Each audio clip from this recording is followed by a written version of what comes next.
నాగరాజు బాబు, ఏమిటి మీరనేది? హఠాత్తుగా ఉన్నట్టుండి ఒక్క రోజులో మీ అప్పు తీర్చమంటే ఎలా వీలవుతుంది చెప్పండి. ఎలా వీలవుతుంది అన్నది నాకు అనవసరం. 10 ఏళ్ల క్రితం పెళ్లి నిమిత్తం డబ్బు అవసరమని నా దగ్గర అప్పు తీసుకున్నాను. ఇంతకాలం ఆగాను. ఇప్పుడు నాకు అవసరమైంది, అడుగుతున్నాను. నాగరాజు బాబు, ఇంతకాలం ఉత్త పుణ్యానికే మీరు ఆగానంటారా? మీరిచ్చిన అప్పుకి వడ్డీ కింద ప్రతి సంవత్సరం నా పొలంలో పండిన పంట సగం మీకు ఇవ్వటం లేదా? కావచ్చు, కానీ తిని కూర్చోలేక ఊళ్ళో జనాలందరినీ పోగు చేసి వాళ్ళ భూముల్ని మా నాగరాజు బాబు గారికి అమ్మద్దని ఉపన్యాసాలు ఇస్తున్నావుగా. పైగా అయ్యగారు ఇచ్చిన అప్పులకి వాళ్ళ భూములు తీసుకుంటుంటే అడ్డుపడుతున్నావు కదయ్యా. నేను చేస్తున్నది తప్పు కాదు, పాపము కాదు. అమాయకులైన పేద రైతులకి అన్యాయం జరగకూడదని చూస్తున్నాను. వాళ్లకున్న కొద్దిపాటి భూములు ఈ రూపేణా పోగొట్టుకుంటే రేపు ఆకలితో అలమటిస్తారని ఆవేదనతో సాయపడుతున్నాను. నా తోటి రైతుల మేలు కోసం తాపత్రయపడుతున్నాను. అది తప్పంటారా? నువ్వు తప్పప్పులో ఇంచే అంతటి వాడువయ్యావు కనుకే నీ ఆట కట్టించాలనుకున్నాను. అందుకే నా అప్పు వెంటనే తీర్చమని అడుగుతున్నాను. కక్షతోనూ పగతోనూ తక్షణం మీ అప్పు తీర్చమంటే ఎక్కడి నుంచి తీర్చేది, ఎలా తీర్చేది? భూషయ్య, నీకు తెలుసుగా, గొడ్లు కొనుక్కోవడానికి బాబు గారి దగ్గర అప్పు తీసుకుని తీర్చలేకపోతే ఆ గొడ్లను నాకు ఇచ్చేయాలి. పొలం కొనుక్కోవడానికి అయ్యగారి దగ్గర అప్పు తీసుకుని తీర్చలేకపోతే ఆ పొలాన్ని నాకు ఇచ్చేయాలి. మరి నువ్వు పెళ్లి నిమిత్తం అయ్యగారి దగ్గర అప్పు తీసుకుని తీర్చలేకపోతున్నావు గనక నీ పెళ్ళాన్ని నాకు ఇచ్చేయాలి.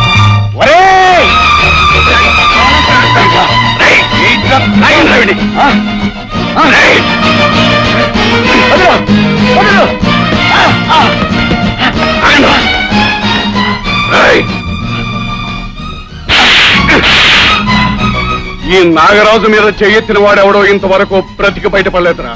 ఒరే నాగరాజు, మంది మార్బలం బలం బలగం ఉన్నాయి కదా అని ఈ రోజున నువ్వు నన్ను ఏమన్నా చేయొచ్చురా. కానీ ప్రతి పేద రైతు ఒక ప్రచండ శక్తి. ఆ శక్తులన్నీ కలిసి ఒక మహాశక్తి అయి ఏదో ఒక రోజు నిన్ను అంతం చేస్తాయిరా. అయ్యా, వీడు చాలా తెగించేశాడండి. బ్రతుకుంటే లాభం లేదు. ఇవ్వాలే నీ చీటీ చించేసి నిన్ను నరకానికి పంపించేస్తాను రా. నీ చావు ఎలాంటిదో తెలుసా? నువ్వు కాస్త కాస్త చస్తూ చావు తప్పదని ఏడుస్తూ మా కళ్ళ ముందే నువ్వు నమ్ముకున్న భూములకు వెళ్ళిపోతావురా. నీ భార్యా పిల్లలకి నిన్ను చూసి ఏడవటానికి నీ శవం కూడా దొరకదురా. చూసబడండి. తినమ్మా.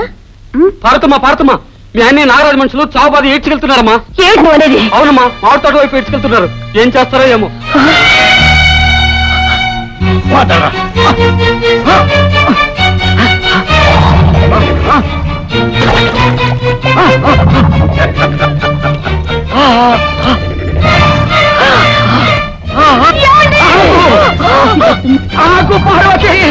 రావద్దు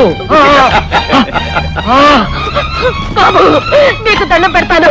నా భర్తను రక్షించండి. ఇంతవరకు ఇక్కడ ప్రజలు నాకు చేతులెత్తి దండం పెట్టారు.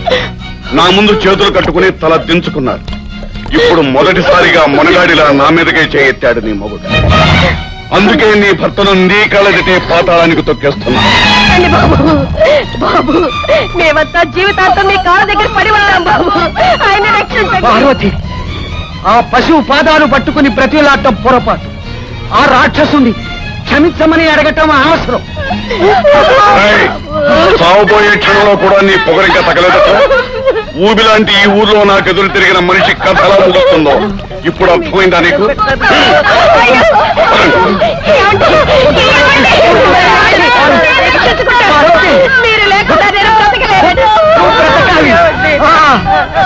కష్టాల్ని నష్టాల్ని భరించి తల్లిని తండ్రిని నువ్వే మన బిడ్డల్ని పెంచాలి.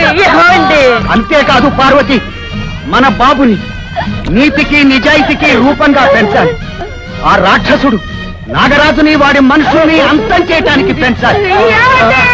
అవును పార్వతి, పెరిగిన బాబు కారణంగా వాళ్ళు నీ పాదాల మీద పడాలి. ప్రాణభిక్ష పెట్టమని నిన్ను వేడుకోవాలి. ఆనాడే నా ఆత్మకు శాంతి, ఆత్మకు శాంతి.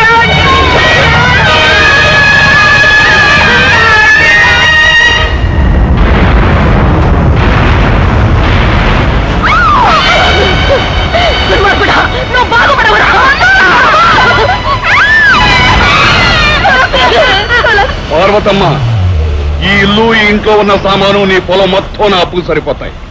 ఇక నువ్వు నీ బిడ్డలు కట్టుబట్టలతో ఈ ఊరు వదిలిపెట్టి వెళ్ళిపోవాలి. అలా వెళ్ళకపోయారు మీ అందరి చీటీలు చించేసి నరకానికి పంపించేస్తాను. వస్తాను. కానీ వెళ్లే ముందు నీకు ఒక మాట చెప్తాను, గుర్తుంచుకో.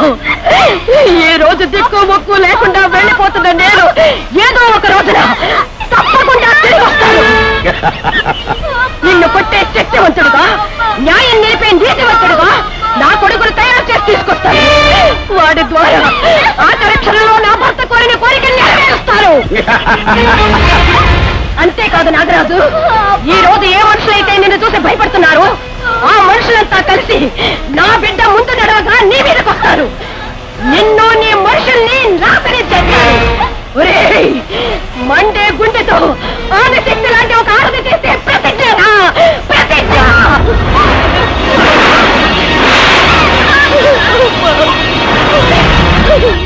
అలాంటి శపథం చేసి ఆ దుర్మార్గుడి అంతు చూస్తానని ఆ రాత్రి వానలో దిక్కు మొక్కు లేదల్లా మిమ్మల్ని తీసుకుని వెళ్ళిపోయాను.